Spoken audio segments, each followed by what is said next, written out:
Hello दोस्तों, welcome back to our YouTube channel. मैं सौरभ एक बार फिर से आप सबके सामने। दोस्तों, जैसा कि आप सब जानते हो कि पिछले दिनों मेरे को कोविड हो गया था। आप लोगों की दुआओं से मैं एकदम अच्छा हो गया हूँ और मैं अब दोबारा से कोविड के ऊपर वीडियो बना रहा हूँ ताकि जो सही इन्फॉर्मेशन है वो आप तक पहुँच सके। आपने कमेंट बॉक्स में बहुत सारे सवाल पूछे थे, तो मैं उन्हीं का आज आंसर्स देने के लिए आप लोगों के सामने आया हूँ।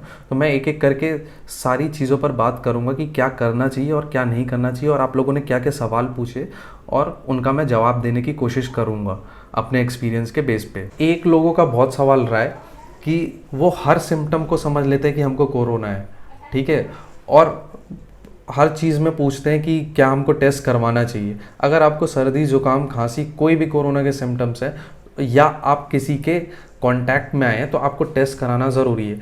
अब यहाँ पर समझने वाली बात यह है कि किसी के क्लोज कांटेक्ट में आने का मतलब क्या है। तो जो गाइडलाइंस हैं और जो डॉक्टर्स कहते हैं कि उसके अकॉर्डिंग ये है कि अगर आप किसी इन्फेक्टेड पर्सन से आपने 10 से 15 मिनट 3 फीट या उससे कम की दूरी पर बातचीत की है तो आप क्लोज कांटेक्ट में हैं और आप हाई सस्पेक्टेड कोरोना के हो सकते हैं। तो आपको टेस्ट कराना चाहिए ऐसी कंडीशंस में, और बेटर है कि अगर आप टेस्ट करा लो। प्रिकॉशंस तो लो ही सारे, पर टेस्ट करा के एक बार श्योर भी हो जाओ कि ताकि आप किसी को इन्फेक्ट ना कर सको। का ये बहुत ज़्यादा सवाल रहा है कि सर कोई मेडिसिन बता दो। तो देखो दोस्तों, मैं मेडिसिन यूँ तो आपको बता दूंगा, लेकिन आप थोड़ा सा रिस्पॉन्सिबल होकर के सोचिए कि मैं मेडिकल प्रैक्टिशनर नहीं हूँ, तो क्या मेरे लिए ये मोरली सही है कि मैं आपको यहाँ से बैठ करके मैं आपको मेडिसिन गाइड करूँ? ये तो दिक्कत वाली बात हो जाएगी ना, क्योंकि एक सिम्टम्स जो है वो कई अलग अलग बीमारियों में भी होते हैं। अगर मैं आपको मेडिसिन गाइड कर रहा हूँ तो जो डॉक्टर्स बैठे हैं वो क्या काम करेंगे? तो इसलिए आप इन चीज़ों को समझिए। आप किसी भी यूट्यूबर से पूछ करके कोई भी दवाई ना लें, ना इंटरनेट पर सर्च करके दवाइयाँ लें, ना किसी भी नॉन मेडिकल प्रैक्टिशनर से पूछ करके दवाई लें। आप दवाई सिर्फ तब लें जब आपको डॉक्टर रिकमेंड करें और उनके रिकमेंडेशन पर ही लें। और एक और चीज़ बहुत लोगों ने पूछी है कि सर हम एंटीबायोटिक्स कौन सा लें, कोई एंटीबायोटिक्स बता दो। यार एंटीबायोटिक्स जो है वो कोई जादू की चीज़ नहीं है कि आपने खाया और ठीक हो जाए। और सबसे पहले तो आपको चीज़ ये समझनी पड़ेगी, एंटीबायोटिक्स जो है वो वायरसेस पर काम ही नहीं करते हैं।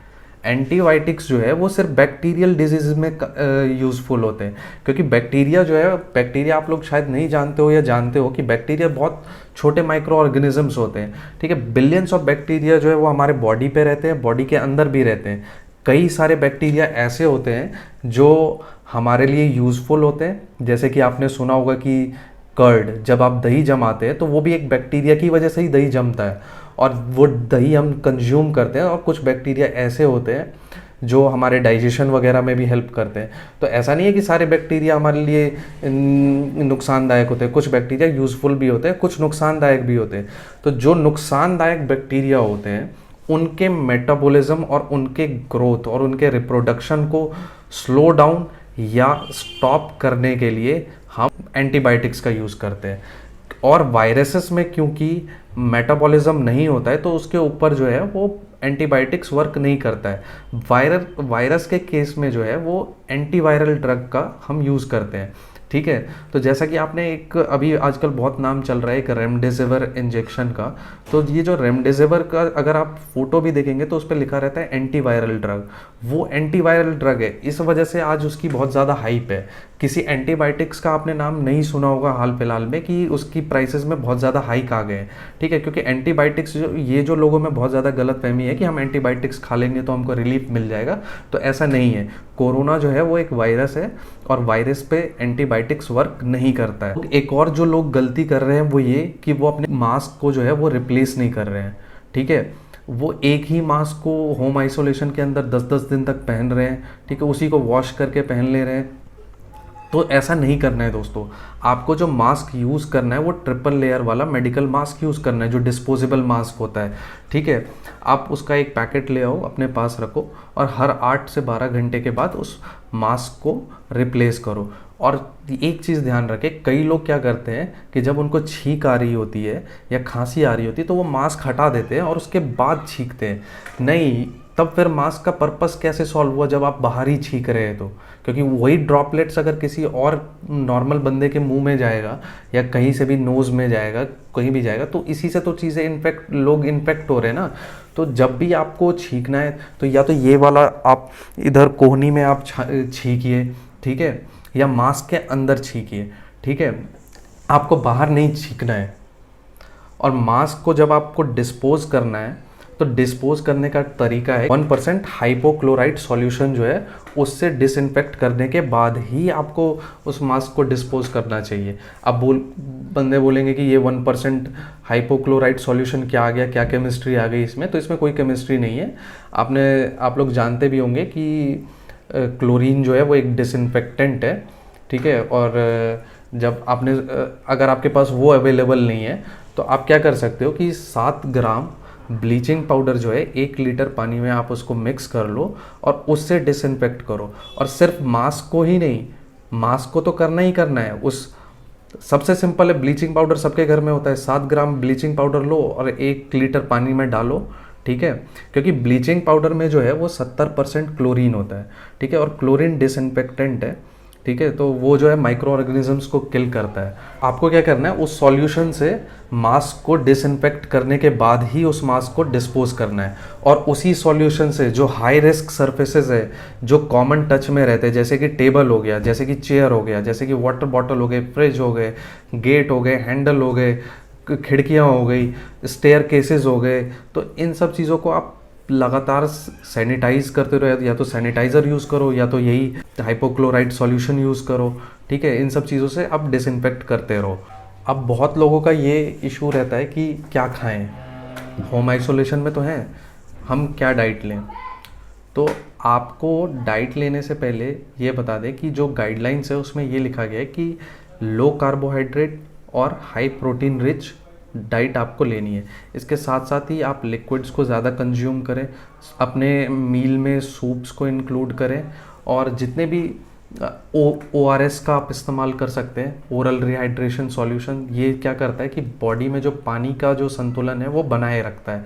आपने डिहाइड्रेशन सुना होगा कि डिहाइड्रेशन में पानी की कमी हो जाती है, तो उसी का उल्टा है रिहाइड्रेशन। तो वो काम ORS सॉल्यूशन से होता है, ठीक है। तो आप ORS सॉल्यूशन भी लें। कैसे लेना है वो कोई भी आप पैकेट देखेंगे, कोई भी आप इंस्ट्रक्शन पढ़ेंगे तो उस पर आपको पता चल जाएगा, ये कोई बड़ी बात नहीं है। और बहुत लोगों ने एक और सवाल पूछा है कि सर ये टेस्ट एंड स्मेल चली जाती है, ये कैसे आएगी? तो इसके लिए आपको चिंता करने की ज़रूरत नहीं है, आप बस अपने डाइट पर फोकस रखना, ठीक है। और मैंने अपने केस में ये देखा है कि धीरे धीरे करते करते एक टाइम ऐसा आता है कि आपका टेस्ट और स्मेल सारी चीज़ें वापस आ जाती है। तो इन सब चीज़ों के लिए आपको चिंता नहीं करनी है कि कब आएगी या नहीं आएगी। The only thing that you need to worry about is your diet. आप अपनी डाइट पर ध्यान दो, बाकी सब चीज़ें अपने आप सही हो जाएगी। और दोस्तों, सबसे इम्पॉर्टेंट जो सवाल है ये कि लोगों को ये नहीं मालूम रहता है कि हमें जो है वो क्वारंटीन पीरियड के बाद टेस्ट करवाने की ज़रूरत नहीं है। अगर आप वो होम आइसोलेशन गाइड पढ़ेंगे तो उसमें ये लिखा हुआ है कि आपको 17 दिन तक घर में आइसोलेट रहना है, और अगर पास्ट 10 डेज़ में कोई भी सिम्टम्स अपीयर नहीं हुए तो आपको टेस्ट कराने की आवश्यकता नहीं है। आपको कोई भी किसी हॉस्पिटल जाने की ज़रूरत नहीं है। आप सिंपली जो है वो अपना क्वारंटीन जो है वो ख़त्म कर सकते हैं। जब डॉक्टर्स का कॉल मेरे पास आया था तो मैंने उनसे पूछा था कि क्या मुझे टेस्ट करवाने जाने की दोबारा ज़रूरत है, तो उन्होंने मुझसे कहा था कि नहीं, अगर आप टेस्ट करवाएंगे भी तो देयर आर पॉसिबिलिटीज़ कि आप दोबारा से पॉजिटिव आ जाए, ठीक है। लेकिन अगर आप पॉजिटिव आ भी गए तो अब आपके अंदर जो बॉडीज़ में जो डेड है, जो सेल्स हैं वायरस के, वो ट्रेस होंगे उसमें, ठीक है, और वो किसी को इन्फेक्ट नहीं कर सकते, ठीक है। तो ये वजह है, और उन्होंने कहा कि आपको कहीं टेस्ट करवाने की ज़रूरत नहीं है। और इसीलिए जब मैंने भी अपना क्वारंटीन पीरियड एंड किया था तो उसके बाद मैंने टेस्ट नहीं करवाया। मैं सिंपली उसके बाद अपने घर में बातचीत कर रहा हूँ, थोड़ा सा सोशल डिस्टेंसिंग फिर भी मेंटेन करके रह रहा हूँ, ठीक है। तो आपको क्वारंटीन पीरियड ओवर होने के बाद आपको कोई भी टेस्ट करवाने की ज़रूरत नहीं है। आप सिंपली अपनी नॉर्मल लाइफ जी सकते। दोस्तों, एक कमेंट मेरे पास ऐसा भी था कि सर मैं क्या कोरोना के दौरान होम आइसोलेशन में क्या मैं स्मोक कर सकता हूँ? तो नहीं दोस्तों, ये सब चीज़ें आपको नहीं करना है। ये साफ साफ बताया है, डॉक्टर्स ने बताया है कि आपको होम आइसोलेशन में स्मोक ड्रिंक ये सब तो वैसे भी नहीं करना चाहिए, और जब आप होम आइसोलेशन में हो तब तो बिल्कुल भी नहीं करना चाहिए, क्योंकि इसका क्या इम्पैक्ट पड़ता है कि कोरोना जो है वो सीधा रेस्पिरेटरी ऑर्गन्स को ही टारगेट करता है। तो जब आप उसको ये स्मोक करोगे और ये अल्कोहल ये सब यूज़ करोगे तो ये सब तो उसके लिए कैटलिस्ट का काम करेगा आपकी बॉडी को बर्बाद करने के लिए।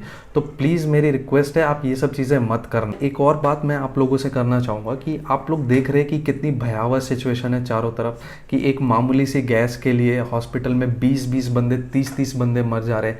इतना जो भारत जो सुपर पावर बनने के सपने देख रहा है, वहाँ पर अगर छोटे से मामूली से गैस की वजह से अगर हॉस्पिटल में कैपिटल में इंडिया के कैपिटल में अगर 20-20 30-30 लोग की मौत सिर्फ ऑक्सीजन की कमी से हो रही है, तो ये सरकारों के लिए बहुत शर्म की बात है। बात उनके ऊपर भी करेंगे लेकिन अगले वीडियो में, इसलिए आप इस चैनल को सब्सक्राइब कर लेना और बेल आइकन ज़रूर दबाना ताकि अगले वीडियो का आपको नोटिफिकेशन मिल सके, क्योंकि बहुत सारे लोग परेशान हो रहे हैं। मैं डेली सुबह सो करके उठ रहा हूँ तो डेली मुझे अपने एरिया में पता चल रहा है आज इसकी डेथ हो गई, आज उसकी डेथ हो गई, एक घर में 2-2 3-3 डेथ्स हो रही हैं। तो इसके लिए कोई ना कोई तो रिस्पॉन्सिबल है। हमारे लीडर्स बिल्कुल भी अकाउंटेबिलिटी नहीं ले रहे हैं अपने काम को लेकर के, ठीक है, और बिल्कुल ही इर्रेस्पॉन्सिबली एक्ट कर रहे हैं। तो हम लोगों को कहीं ना कहीं तो इनके खिलाफ आवाज़ उठानी पड़ेगी। और दूसरी बात यह है कि लोग ही एक दूसरे की मदद कर रहे हैं, क्योंकि सरकारों ने तो हाथ खड़े कर दिए कि हमारे बस का कुछ भी नहीं है।